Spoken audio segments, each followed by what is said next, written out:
ಯಾಕೋ ಲೇಟ್ ಆಯ್ತಲ್ಲ. ಆವಾಗಲೇ ಬರ್ತೀವಿ ಅಂತೇಳಿ ಫೋನ್ ಮಾಡಿದ್ರು, ನೀವು ಬರೋಷ್ಟೊತ್ತಿಗೆ ಲೇಟ್ ಆಯಿತು. ನಾನು ಅವಾಗಿಂದಲೂ ನೋಡ್ತಾ ಇದ್ದೆ ಅವಾಗ ಬರ್ತಾರೆ ಇವಾಗ ಬರ್ತಾರೆ ಅಂತೇಳಿ. ಯಾಕೆ ಲೇಟ್ ಆಗೈತಲ್ವೇ? ಕಾರ್ ನಮ್ಮದು ನನ್ನ ಫ್ರೆಂಡ್ ಮನೆ ಹತ್ರ ಬಿಟ್ಟು ಬಂದಿದ್ದೀವಿ. ಯಾಕಂದ್ರೆ ನಮ್ಮ ಮನೆ ಹತ್ರ ಏನೂ ನಿಲ್ಲಿಸ್ಕೊಂಡಿಲ್ಲ ಅಕ್ಕ. ಇವಾಗ ನಾವು ನಿಜ ಹೇಳ್ಬೇಕಂದ್ರೆ ನಮ್ಮ ಮನೇಲಿ ಇವಾಗ ಒಂದು ಒಡವೆ ಇಟ್ಕೊಂಡಿಲ್ಲ, ಒಂದು ಕಿವಿ ಓಲೆ ಸಮೇತ ಇಟ್ಕೊಂಡಿಲ್ಲ. ಅದಕ್ಕೇನೆ ಕಾರ್ ಬೇರೆಯವ್ರ ಮನೆ ಹತ್ರ ನಿಲ್ಲಿಸಿದ್ವಿ. ಅದನ್ನು ತೊಗೊಂಡು ಇವನು ಬರೋಷ್ಟೊತ್ತಿಗೆ ಲೇಟ್ ಆಗಿಬಿಡ್ತು. ನಮ್ದು ಒಂದು 3 ಕಾರ್ ಇದೆ. 3 ಕಾರೂ ನಾವೆಲ್ಲ ಅಲ್ಲೂ ಇಲ್ಲೂ ಬಿಟ್ಟು ಬಂದಿದ್ದೀವಿ. ಎಲ್ಲ ಇದ್ರೂ ಈ ಜನಗಳಿಗೆ ಎದ್ರುಕೊಂಡು ಇವತ್ತು ನಾವು ಜೀವನ ಮಾಡಬೇಕಾಗೈತೆ. ಏನು ಮಾಡಲಿ ಇವಾಗ ಸರ್ಕಾರ ಮತ್ತು ಕಾನೂನು ವಿರುದ್ಧ ಹೋಗೋಕ್ಕಾಗಲ್ಲ ಯಾರೂ. ಕಾನೂನು ಮುಂದೆ ಎಂಥವ್ರೇ ಆಗಲಿ, ಎಷ್ಟೇ ದುಡ್ಡಿದ್ದವರೇ ಆಗಲಿ, ಎಷ್ಟೇ ಏನೇ ಇದ್ದವರೇ ಆಗಲಿ, ಕಾನೂನು ಮುಂದೆ ತಲೆ ಬಾಗಲೇಬೇಕು. ಅದಕ್ಕೇ ಸುಮ್ಮನೆ ಯಾಕೆ ಕಿರಿಕ್ ಅಂತ ಹೇಳಿ ನಾವು ನೆಮ್ಮದಿಯಾಗಿದ್ದು ಬಿಡೋಣ, ನೆಮ್ಮದಿ ಮುಖ್ಯ ಅಂತ ಹೇಳಿ ನಾವು ಅದಕ್ಕೆ ಕಾರೆಲ್ಲ ಏನೂ ನಿಲ್ಲಿಸ್ಕೊಂಡಿಲ್ವಲ್ಲ, ಅದಕ್ಕೆ ತೊಗೊಂಬರತ್ತಿಗೆ ಲೇಟ್ ಆಯಿತು. ನಾನು ಯಾಕತ್ತ ಅವಾಗಲೇ ಹೊರಟಿದ್ದೀವಿ ಅಂತೇಳಿ ಫೋನ್ ಮಾಡಿದ್ರು, ಇಷ್ಟೊತ್ತಾದರೂ ಬಂದಿಲ್ಲ ಅಂತ ನಾನು ನಮ್ಮ ಹುಡುಗಿಗೇನೋ ಹುಡ್ಗ ಒಪ್ಪಿಗೆ ಆಗ್ಬಿಟ್ಟವನೆ. ಪ್ರದಿ, ನಿನಗೆ ಹೇಗೆ, ನಿಮ್ಮ ಅಪ್ಪ ನಿಮ್ಮಮ್ಮನಿಗೆ ಇಷ್ಟ ಆಯಿತಾ? ನಮಗೇನೋ ಇಷ್ಟ ಆಯಿತು ಕಣಪ್ಪ ಹುಡುಗಿ, ನಮಗೇನೋ ಒಪ್ಪಿಗೆ ಆಯಿತು. ನನ್ನ ಮಗ ನೋಡಿದ್ದಾನೆ, ಇಷ್ಟಪಟ್ಟಿದ್ದಾನೆ ಅಂದಮೇಲೆ ನಾವು ಅದೇ ಹೇಳಿದ್ದು, ಗಳಪ್ಪ ನೀನು ಇಷ್ಟಪಟ್ಟಿದ್ಯಾ, ನಿನ್ನ ಇಷ್ಟನೇ ನನ್ನ ಇಷ್ಟ, ನಮಗೇನು ಇನ್ನೊಬ್ರಿಲ್ಲ ಮತ್ತೊಬ್ರಿಲ್ಲ, ಇನ್ನೊಬ್ರಿಗೆ ಭಾಗ ಕೊಡಬೇಕು ಅನ್ನೋ ಆಗಿಲ್ಲ ಏನಿಲ್ಲ. ಈಗ ನನಗೂ ಇರೋಳ ಮಗಳು, ನನಗೂ ಇನ್ನೊಬ್ಳಿಲ್ಲ ಮತ್ತೊಬ್ಳಿಲ್ಲ. ನಾನು ನಮ್ಮಯ್ಯಪ್ಪ ಮಾತಾಡಲ್ಲ. ನಮ್ಮಯ್ಯಪ್ಪ ಇರೋ ಹೆಂಡತಿ ಮಕ್ಕಳನ್ನ ನೀನು ಹಂಗೆ ನೋಡ್ಕೋಬೇಕು ಹಿಂಗೆ ನೋಡ್ಕೋಬೇಕು ಅಂತ ಹಿಂಗೆ ಸುಮ್ಮನೆ ಇಲ್ಲದ್ದೆಲ್ಲ ಜಗಳ ತೆಗ್ದು ಆ ಹುಡುಗಿನೂ ಒಳ್ಳೆಯವಳಲ್ಲ. ಇಲ್ಲದ್ದೆಲ್ಲ ಅವ್ರ ಅಪ್ಪಗೆ ಹೇಳಿ ಅದಕ್ಕೆ ನಾವು ಸುಮ್ಮನೆ ನಮ್ಮ ಪಾಡಿಗೆ ನಾವು ಬೇರೆ ಇರೋಣ ಅಂತೇಳಿ ನಾನು ನನ್ನ ಮಗಳು ಬೇರೆ ಇದ್ದೀವಿ. ನಾನು ಇರೋಳೊಬ್ಳು. ನಾನು ಇವಾಗ ನಮ್ಮ ಮಗಳನ್ನ ಮದುವೆ ಮಾಡಿ ಕಳ್ಸಿದ್ರೆ ನನ್ನ ಮನೆಯಾಗೂ ಯಾರೂ ಇಲ್ಲ. ನಮ್ಮನ್ನು ನೋಡ್ಕೊಂಡು ನನ್ನ ಮಗಳನ್ನು ಎಲ್ಲ ಚೆನ್ನಾಗಿ ನೋಡ್ಕೊಂಡು ನೀವು ಚೆನ್ನಾಗಿದ್ರೆ ಅಷ್ಟೇ ಸಾಕು, ನಮ್ಗೆ ಅದೇ ಸಂತೋಷ. ಹೆಂಗೆ ಮಸ್ತಾಗೈತಿ ಅಂತೀರ ಪಾಪ, ದೇವ್ರು ಕೊಟ್ಟವನೇ ಇವಾಗ ನಿಮ್ಗೆ ಹಿಂಗೆ. ಹಂಗೆ ಏನು ಮಾಡೋಕ್ಕಾಗಲ್ಲ, ಅಲ್ಲಿದ್ದಾರೆ ಕಡ್ಲಿದ್ದಾರೆ ಗಲ್ಲಿರಲ್ಲ. ನಮಗೂ ಇರೋಳ ಮಗಳು ಒಳ್ಳೆ ಮನೆ ಸೇರಿಸ್ಬೇಕು ಅಂಬೋದಿತ್ತು. ನಾನು ಅದಕ್ಕೆಗಳಪ್ಪ ನಮ್ಮ ಹುಡುಗರು ಇಬ್ಬರು ಬಂದು ಬೆಂಗಳೂರಿಂದನ, ನಮ್ಮ ಅಕ್ಕಯ್ರು ಬಂದರು. ನಮ್ಮ ಅಕ್ಕನ ಮಕ್ಳನ್ನ ಕೊಂಡಿಸ್ಕೊಂಡು ಹೇಳ್ಬಿಟ್ಟೆ, ನನಗಿನ್ಯಾರೂ ಇಲ್ಲ, ಇರೋದು ನೀವೇನೆ, ನನ್ನ ಮಗಳನ್ನ ಒಳ್ಳೆ ಮನೆ ಸೇರ್ಸೋ ಜವಾಬ್ದಾರಿ ನಿಂದು ಅಂತ ಹೇಳಿ ಅದಕ್ಕೆ ಮತ್ತು ನಮ್ಮ ಅಕ್ಕ ಇಲ್ಲೇ ಇಕ್ಕೊಂಡಾಳೆ. ನಮ್ಮ ಅಮ್ಮಣಿನ ಬದುಕು ಮಾಡಿಸ್ಕೊಂಡು ಅಷ್ಟೇ ಬೈವಾಗ ಇದ್ದಾಳೆ ನಮ್ಮ ಅಕ್ಕ. ಇವತ್ತು ನಮ್ಮ ದೀಪನ್ನ ಹೆಂಗೆ ಬೈವಾಗ ಬೆಳೆಸಿದ್ದಾಳೆ ಕೇಳು, ಯಾರನ್ನ ಕೇಳ್ಕೊಂಬರ್ಬೇಕಾದ್ರೆ ಊರಾಗೆ. ನಾನು ಬಂದಾಗಿಂದ ನಮ್ಮ ಮನೆಯಾಗೆ ಇಲ್ಲೇ ಇರೋದವಳು, ಅಲ್ಲೂ ಇಲ್ಲೂ ಕೂಡ ಓಡಾಡ್ಕೊಂಡಿರ್ತಾಳೆ. ನಾನು ಇಲ್ಲೋಳು ಬೈವಾಗ ಬೆಳೆಸಿದ್ದೀನಿ. ಎಲ್ಗಾನ ಹೋಗ್ಬೇಕಂದ್ರೆ ಕೇಳ್ಕೊಂಡು ಹೋಗ್ಬೇಕು. ಅವಳೊಂದು ಅಂಗಡಿಗೆ ಹೋಗ್ಬೇಕಂದ್ರೆ ದೊಡ್ಡಮ್ಮ ಅಂಗಡಿಗೆ ಹೋಗ್ಬೇಕು ಅಂತ ಕೇಳಿ ಹೋಗ್ಬೇಕು, ಹಂಗೆ ಬೈವಾಗ ಬೆಳೆಸಿದ್ದೀನಿ ನಾನು ಅವಳನ್ನ. ನಾನು ಹಂಗೆ ನಮ್ಮ ಹುಡುಗರಿಗೆ ಅದಕ್ಕೇನೆ ಒಳ್ಳೆ ಮನೆ ಸೇರಿಸ್ತೀವಿ ಅಂತ ಹೇಳಿ ಅವರಿಬ್ರು ಹೇಳಿ ಅದಕ್ಕೆ ನಮ್ಮ ಹುಡುಗರೇ ಇವಾಗೆಲ್ಲ ಜವಾಬ್ದಾರಿ ತಗೊಂಡು ಅವರೇ ಎಲ್ಲ ಮಾಡ್ತಾ ಇರೋದು. ಇಬ್ಬರು ಗಂಡು ಮಕ್ಳು, ನನಗೇನು ಹೆಣ್ಮಕ್ಳು ಇಲ್ವಲ್ಲ, ಅದಕ್ಕೆ ಅವಳು ಬತ್ತಾ ಹೋಗ್ತಾ ಇರಲಿ ಅಂತ ಹೇಳಿ ನಾವು ಹಿಂಗೇನೆ ಮನೆಗೆ ಇಕ್ಕೊಂಡಿದ್ದೀವಿ. ಕಸ ಮುಸ್ರೆ ಬೊತ್ಕಿಂತದ್ದು ಬರಲ್ಲ ಅಮ್ಮಂಗಿಲ್ಲ, ಎಲ್ಲ ಅಚ್ಚುಕಟ್ಟ ಕಳಿಸಿದ್ದೀನಿ ಬೊತ್ಕ. ಅಡುಗೆ ತಿಂಡಿ ಎಲ್ಲ ಮಾಡ್ತಾಳೆ, ಚೆನ್ನಾಗಿ ಮಾಡ್ತಾಳೆ ಎಲ್ಲಾನು. ಎಲ್ಲ ಕೆಲಸನೂ ಚೆನ್ನಾಗಿ ಮಾಡ್ತಾಳೆ. ಒಟ್ಟಿನಲ್ಲಿ ಚೆನ್ನಾಗಿ ನೋಡ್ಕೋಬೇಕು ನಮ್ಮ ಅಮ್ಮನಿ ನೀವು. ಅಯ್ಯೋ ನೋಡ್ಕೊಂತೀವಿ ಬಿಡಕ್ಕ, ಅದರಲ್ಲೇನು ಬೇರೆ ಮಾತೇ ಇಲ್ಲ. ನಮಗೂ ಈಗ ಒಬ್ಳು ಮಗಳೇ ಇದ್ದಾಳೆ, ಅವಳು ಇವಾಗ ನಮ್ಮನೆಯಲ್ಲೇ ಇದ್ದಾಳೆ. ಹಿಂಗೆ ಅವರು ಏನೋ ನಮಗೆ ದುಡ್ಡು ಕಾಸು ಬೇಜಾನೈತೆ ಕೊಡಲಿಲ್ವಲ್ಲ ನಮಗೆ, ಅವ್ರಿಗೇನೂ ಇಲ್ಲ ಸ್ವಲ್ಪ. ಅವ್ಳ ಗಂಡನ ಮನೆಯಲ್ಲಿ ಏನೂ ಇಲ್ಲ, ಅವರು ಹಳೆ ಮನೆಯಲ್ಲೇ ಇದ್ದಾರೆ. ನಮಗೇನು ಕೊಡಲಿಲ್ವಲ್ಲ ಅಂತೇಳಿ ಮುಂಚ್ಕೊಂಡವ್ರು ಅವರು. ನನ್ನ ಮಗಳನ್ನ ಅದು ಇದು ಗಲಾಟೆ ಮಾಡಿ ನಿಮ್ಮ ಅಪ್ಪರ ಮನೆಯಾಗ ಹಿಂಗೆ ವರದಕ್ಷಿಣೆ ಕಿರ್ಕೊಳ ಕೊಟ್ಟವ್ರೆ. ನಾನು ಅದಕ್ಕೆ ಗಲಾಟೆ ಮಾಡಿದೆ. ಹಿಂಗೆ ಮಾಡೋದಾದ್ರೆ ನಮಗೇನು ದೇವ್ರು ಮಸ್ತ ಕೊಟ್ಟವನೇ ಅಂತೇಳಿ ಒಂದು 2 ದಿವಸದ ಮಟ್ಟಿಗೆ ಇರ್ತಾಳೆ ಅಂತೇಳಿ ಕರ್ಕೊಂಬಂದಿದ್ದೀನಿ. ಹಿಂಗೆ ಕಿರ್ಕೊಳ ಕೊಟ್ರು ನನ್ನ ಮಗಳಿಗೆ. ನಮಗೆ ಯಾವ ಆಸ್ತಿ ತಗೊಂಡು ಏನು ಮಾಡ್ತೀಯ ಅನ್ನಂಗಾಗೈತೆ. ನಮ್ಗೆ ಆಸ್ತಿ ದುಡ್ಡು ಇದೆಲ್ಲ ಏನು ಮುಖ್ಯ ಅಲ್ಲ, ನೆಮ್ಮದಿ ಮುಖ್ಯ, ಪ್ರೀತಿ ವಿಶ್ವಾಸ ಇದೇ ನಮಗೆ ಬೇಕಾಗಿರೋದು. ಯಾರು ತಗೊಂಡು ಏನೋ ಮಾಡ್ತೀಯ ಅಮ್ಮಂಗಾಗೈತಿ. ಇವಾಗ ನಮಗೆಲ್ಲ ಇದ್ದೂ ಏನೂ ಇಲ್ಲ ಅನ್ನೋ ಥರ ಇದೀವಿ ಅಷ್ಟೇ. ನಮಗೆ ಇವಾಗ ತೋರ್ಗಣಿಕೆ ಬೇಡ. ಇವಾಗ ಸುಮ್ಮನೆ ಯಾಕೆ ಸರ್ಕಾರ, ಈಗ ನಮ್ಮ ಮನೆಗಿದ್ದಿದ್ದು ಎಷ್ಟು ಜನ ಪೊಲೀಸ್ನವ್ರು ಬಂದ್ರೆಲ್ಲ ನಮ್ಮೂರಾಗೆ ಬಂದು ಕೇಳಿರ್ಬೇಕಾದ್ರೆ ಎಲ್ಲ ಎತ್ಕೊಂಡು ಹೋದ್ರು. ಇನ್ನೂ ಐತೆ, ನಾವಾದರೆ ತೋರಿಸ್ಬಾರ್ದು. ಈಗ ಜನಗಳು ಸರಿ ಇಲ್ಲ ಹೇಳ್ಬಿಡ್ತಾರೆ. ಅದಕ್ಕೆ ನಮ್ಮ ತೆಗಿದ್ರೆ ಎಲ್ಲೂ ಹೋಗಲ್ಲ, ಅದನ್ನು ಬಚ್ಚಿಕೊಂಡು ಉಣ್ಬೋದು.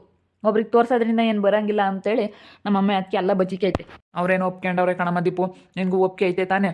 ಅಣ್ಣ, ನನಗೂ ಒಪ್ಪಿಗೆ ಐತೆ. ಹಂಗೆ ಮತ್ತೆ ಹೊಟ್ಟೆ ಉರಿ ಜನ ಎಲ್ಲೆಲ್ಲೂ ಇರ್ತಾರೆ ಕಣಮ್ಮ. ಹೊಟ್ಟೆ ಉರುಕರು ಜಾಸ್ತಿ ಇವಾಗಿನ ಪ್ರಪಂಚದಲ್ಲಿ. ಹೊಟ್ಟೆ ಉರ್ಕೊಳ್ಳೋರೆ ಜಾಸ್ತಿ ಬಿಡು. ಚೆನ್ನಾಗಿದ್ರೆ ನೋಡ್ಬೋದು ಅಂತ ಹೇಳಿ ಅನ್ನೋರು ಯಾರೂ ಇಲ್ಲ. ಕಾಲು ಎಳಿಯಕ್ಕೆ ನೋಡೋ ಅಂಥ ಜನನೇ ಜಾಸ್ತಿ. ಅದಕ್ಕೆ ಪಾಪ ನೀವೆಲ್ಲ ಬಚ್ಚಿಕ್ಕಿದ್ದೀರಾ. ಕಾರೆಲ್ಲ ಇದ್ದಾವೆ. ಹೊಲ ಎಷ್ಟೈತಮ್ಮ? ಓದಿ ಹೊಲ ಐತೆ, ಎಲ್ಲ ಐತೆ. ಹೇಳ್ದಂಗೆ ಕೇಳ್ಕೊಂಡು ಚೆನ್ನಾಗಿದ್ರೆ ಸಾಕು. ಆಸ್ತಿ ಏನು ಬೇಜಾನೈತೆ, ಒಂದು 50 ಎಕರೆ ಮೇಲೆ ಆಸ್ತಿ ಐತೆ ನಮ್ಮದು. ಎಲ್ಲ ಸೈಟ್ಗಳಿದ್ದಾವೆ, ಎಲ್ಲ ಇದೆ. ನಮ್ಮನೆಗೆ ಏನು ಕೆಲಸ ಇಲ್ಲ ಅವಳಿಗೆ. ಆರಾಮಾಗೆ ನಮಗೊಂದಿಷ್ಟು ತಿಂಡಿ ಅಡುಗೆ ಏನೋ ಮಾಡಿಟ್ಟು ಆರಾಮಾಗಿದ್ದರೆ ಸಾಕಷ್ಟೇ. ಏನು ನಮ್ಮ ಮನೆಗೇನು ಕೆಲಸ ಇಲ್ಲ. ನಿಮ್ಮಮ್ಮ ನೋಡು ಭಾಳ ಶ್ರೀಮಂತರು, 50 ಎಕರೆ ಹೊಲ ಐತಂತೆ, 3-4 ಕಾರ ಇದಾವಂತೆ, ಎಲ್ಲ ಐತಂತ. ಅಂತ ದೊಡ್ಡ ಶ್ರೀಮಂತರು ಕಣಿ. ಅಂತ ಶ್ರೀಮಂತರು ಬಂದವ್ರು ನಮ್ಮ ದೀಪಗೆ. ನೋಡಮ್ಮ ಏನು ಅದೃಷ್ಟ ದೀಪುದು. ಬಿಡು, ಅವಳು ಕಣ್ಣೆದ್ರಿಗೆ ಸೆನಕ್ಕಿರ್ತಾಳೆ ಆ ಗಗ್ಗಿ ಎದ್ರಿಗೆ. ಅದು ಗಗ್ಗಿ ನಾನೇ ದೊಡ್ಡಿದು ಅಂತೇಳಿ ಮೆರಿತೈತೆ, ಅದಕ್ಕೆ ಅವಳ ಎದ್ರಿಗೆ ಸೆನಕ್ಕಿರ್ತಾಳೆ ಬಿಡು. ನೋಡು ಅವಳು ಕಣ್ಣೆದ್ರಿಗೆ ಅವಳೇ ಚೆನ್ನಾಗಿರೋದು. ಚೆನ್ನಾಗಿದ್ದಾನೆ ಕಣೆ ಹುಡ್ಗನಿ, ಎಂತ ಸೆನಕ ಇದ್ದಾನೆ. ಅವಳಿಗೂ ಇಷ್ಟ ಆಗೈತೆ, ನಿಮಗೂ ಇಷ್ಟ ಆಗೈತೆ. ಈಗ ನಿಮ್ಮ ಕಡೆಗಳನ್ನ ಯಾರನ್ನ ಒಂದು 9 ಜನನ 5 ಜನನ ಕರ್ಕೊಂಬಂದು ನಿಮ್ದಮ್ಮಂಗೆ ಹೆಣ್ಣು ಮದುವೆ ಮಾಡ್ಕೊಂಡು ಹೋಗ್ರಿ, ಎಂಗೇಜ್ಮೆಂಟ್ ಅದು ಮಾಡ್ಕೊಂಡು ಆಮೇಲೆ ಬೇಕಾದ್ರೆ ಮದುವೆ ಮಾಡೋಕ್ಕಾಗುತ್ತೆ. ಸರಿನಿ? ಒಳ್ಳೆ ದಿನ ನೋಡ್ಕೊಂಡು ಒಂದು ಡೇಟ್ ಫಿಕ್ಸ್ ಮಾಡಿ ಮಾಡೋಕ್ಕಾಗುತ್ತೆ. ನನ್ನ ಮಗಳು ಚೆನ್ನಾಗಿದ್ರೆ ಸಾಕಮ್ಮ. ನಮ್ಮ ಮಗಳು ಚೆನ್ನಾಗಿರ್ಬೇಕು ಅಂಬೋದೇ ಇರೋದು. ಚೆನ್ನಾಗಿರ್ತಾಳೆ ಬಿಡಕ್ಕ. ನಮ್ಮ ಮನೆಗೆ ಬಂದ್ಮೇಲೆ ನೋಡು, ಮಹಾರಾಣಿ ಇದ್ದಂಗೆ ಇರ್ತಾಳೆ ನಿಮ್ಮ ಮಗಳು. ನನ್ನ ಹೆಂಡ್ತಿ ತುಂಬ ಚೆನ್ನಾಗಿ ನೋಡ್ಕೊಂತಾಳೆ. ಬರೋ ಅಂಥ ಸೊಸೆ ಅವಳಿಗೆ ಮಗನ ಮೇಲೆ ಭಾಳ ಪ್ರೀತಿ. ಅವ್ನ ಮಗ ಅಂತಂದರೆ ತುಂಬ ಇಷ್ಟ, ಚೆನ್ನಾಗಿ ನೋಡ್ಕೊಂತಾಳೆ. ಈಗ ಒಬ್ಬನೇ ಮಗ, ಇನ್ನೊಬ್ರಿಲ್ಲ ಬಿಡಪ್ಪ, ಅಣ್ಣ ತಮ್ಮಂದ್ರು ಜಗಳ ಮಾಡ್ತಾರೆ, ಇನ್ನೊಬ್ರಿಗೆ ಮಾಡ್ಕೊಡ್ತಾರೆ. ದೊಡ್ಡ ಮಗ ಇದ್ದಾನೆ, ಸಣ್ಣ ಮಗ ಇದ್ದಾನೆ, ಅವನಕ್ಕೆ ಯಾರಿದ್ದಾರೆ? ನಮ್ಗೆ ಇರೋನು ಒಬ್ಬನೇ ಮಗ. ಅದೇನೆ ಒಬ್ಬನೇ ಮಗ. ಅದಕ್ಕೆ ನಾವು ಕೇಳಿ ನಮ್ಮ ಪಾಪನೂ ಹಂಗೆ ಅಂದಮ್ಮ, ಇವ್ರಿಗೆ ಮಸ್ತಾಗೈತೆ ಕಣಮ್ಮ, ಏನು ಇವಾಗ ಹಿಂಗೆ ಆಗ್ಬಿಟ್ಟೈತೆ ಅಂತ. ನಮ್ಮ ಪಾಪನು ಎಲ್ಲ ಅಂದೆಲ್ಲ ನಮ್ಗೆ ಅರ್ಥ ಆಗುತ್ತೆ. ನೀನು ಹೇಳಿದ್ದೆಲ್ಲ ನನಗೆ ಅರ್ಥ ಆಯಿತು. ನಮ್ಮ ದೊಡ್ಡಮ್ಮಂಗೆ ಅರ್ಥ ಆಗಲಿಲ್ಲ ಅಂದ್ರೆ ನನಗೆ ಅರ್ಥ ಆಗುತ್ತೆ. ನಾನು ಎಜುಕೇಟೆಡ್ಡು, ನಾನು ಸ್ವಲ್ಪ ಎಜುಕೇಷನ್ ಮಾಡಿದ್ದೀನಿ, ನನಗೂ ಗೊತ್ತಾಗುತ್ತೆ. ಈಗ ಎಲ್ಲ ಐತಕ್ಕ. ಇವಾಗ ಒಟ್ಟಿನಲ್ಲಿ ಅದನ್ನ ಈಗ ಇದ್ರೇನು ಒಬ್ರಿಗೆ ತೋರಿಸ್ಕೋಬೇಕು ಅನ್ನೋದು ಏನಿಲ್ಲ. ಆ ಮನೆ ಒಂದು ಬಿಡಿಸ್ಕೋಬೇಕು, ಸ್ವಲ್ಪ ದಿನದ ಮಟ್ಟಿಗೆ ಸಾಲ ತೋರಿಸೋಣ ನಾವು ಅನ್ನೋ ಥರ ಅಷ್ಟೇ. ನಮ್ಗೆ ಅವಾಗ ನಮಗೆ ಎಲ್ಲ ನಮ್ಮಪ್ಪ ಕುರಿ ಮಾರಿದ್ದು, ನಾನು ಅವಾಗೆಲ್ಲ ಚೆನ್ನಾಗಿ ಬಿಸ್ನೆಸ್ ಮಾಡಿದ್ವಿ. ನಾನು ಬಂಟಿ ತುಂಬ ಕಷ್ಟಪಟ್ಟು ಬಿಸ್ನೆಸ್ ಮಾಡಿದ್ವಿ. ಬಿಸ್ನೆಸ್ಸಲ್ಲಿ ಚೆನ್ನಾಗಾಯಿತು, ಒಳ್ಳೆ ಲಾಭ ಬಂತು. ಇದರಲ್ಲಿ ಅವರು ಇವಾಗ ಅದನ್ನು ನೀವು ಕಟ್ಟಿಲ್ಲ, ಇದನ್ನು ಕಟ್ಟಿಲ್ಲ, ಅದನ್ನು ಮಾಡಿಲ್ಲ, ಟ್ಯಾಕ್ಸ್ ಕಟ್ಟಿಲ್ಲ, ಅದು ಇದು ಅಂತ ಏನೇನೋ ಈ ಗೌರ್ಮೆಂಟಿನ ರೂಲ್ಸ್ ಏನೇನೋ ಇರುತ್ತೆ. ನಾವು ಎಷ್ಟು ಕಟ್ಟಿದ್ರು ಅಷ್ಟೇ. ನಮ್ಮಂಥವ್ರ ಮೇಲೆ ಇದು ಮಾಡ್ತಿರ್ತಾರೆ ಮಸ್ತ್ ಆಗಿ. ಇನ್ನು ಇದಕ್ಕೆ ನಮಗಿನ ಜಾಸ್ತಿ ಇಟ್ಕೊಂಡಿರೋರು ಇರ್ತಾರೆ, ಅಂಥವ್ರ ಮೇಲೆ ಕಣ್ಣಾಕಲ್ಲ. ನಮ್ಮಂತ ಎಲ್ಲ ಚಿಕ್ಕ ಪುಟ್ಟ ಕಳಸ್ಗಳು ಇಟ್ಕೊಂಡಿರ್ತೀವಲ್ಲ, ಅಂಥವ್ರ ಮೇಲೆ ಕಣ್ಣಾಕ್ತಾರೆ. ನಮ್ಗೇನಿಲ್ಲ, 2-3 ಕಾರ್ ಇದ್ದಾವೆ. ಮನೇನು ಹೊಸ ಕಾರ್ ತಗೊಂಡ 35 ಲಕ್ಷದ್ದು.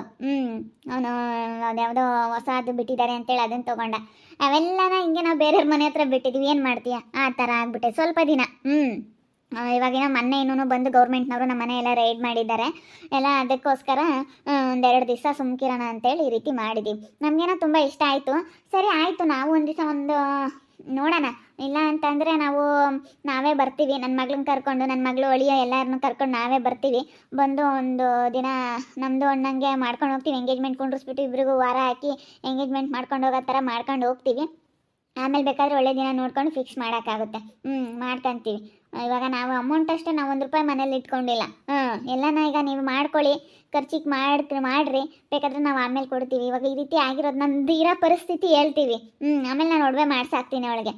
ಮತ್ತು ನಿಮ್ಮ ಖರ್ಚನ್ನು ಕೊಡ್ತೀನಿ, ಮದುವೆ ಮಾಡಿರೋ ಖರ್ಚು ಕೊಡ್ತೀನಿ ಬೇಕಾದರೆ. ಸರಿ ಆತ, ಯಾರನ್ನ ಕರ್ಕೊಂಬರ್ರಿ, ಮಾತಾಡೋಣ. ಅದೇನು ಮಾತಾಡ್ಕೊಂಡು ಅದು ಏಟಾಗುತ್ತೆ, ಏನು ಎತ್ತ ಹೆಂಗೆ ಮದುವೆ ಮಾಡೋದು, ಚೆನ್ನಾಗಿ ಗಾಂಡ ಮಾಡೋಣ, ಏನು ಎಲ್ಲ ಕುತ್ಕೊಂಡು ಮಾತಾಡ್ಬೇಕಣಮ್ಮ. ಕುತ್ಕೊಂಡು ಮಾತಾಡಿದರೆ ಗೊತ್ತಾಗುತ್ತೆ. ಅದಕ್ಕೆ ಕುತ್ಕೊಂಡು ಮಾತಾಡೋಕ್ಕಾಗುತ್ತೆ. ನಿಮ್ಮ ಕಡೆಗಳವ್ರನ್ನ ಯಾರನ್ನ ಕರ್ಕೊಂಬರ್ರಿ, ನಮ್ಮ ಕಡೆಗಳವ್ರನ್ನ ತಲೆ ಹಾಕಿ ಮಾತಾಡೋಣ. ಮಾತಾಡೋದೇ ಇರೋದು. ನಿಮ್ಮ ಕಡೆಗಳವ್ರನ್ನ ಯಾರನ್ನಾದ್ರೂ ಯಾರನ್ನಾದ್ರೂ ಕರ್ಕೊಂಡು ಬಂದಮೇಲೆ ಮಾತಾಡೋಣ. ಸರಿ ಆಯಿತು. ನಾನು ದೀಪ ಹತ್ರ ಸ್ವಲ್ಪ ಮಾತಾಡಬೇಕು. ಮಾತಾಡ್ಲಾ? ಒಂದು 5 ನಿಮಿಷ ಮಾತಾಡ್ಬೋದಾ? ಮಾತಾಡ್ಬೋದು. ದೀಪು ಹೋಗಮ್ಮ, ಹುಡುಗ ಮಾತಾಡ್ತಾನಂತೆ ನಿನ್ನ ಜೊತೆ. ಗಗ್ಗಿಗಿಂತ ನನ್ನ ಮಗಳು ದೀಪು ತುಂಬ ಚೆನ್ನಾಗಿರ್ತಾಳೆ ಇನ್ಮೇಲೆ.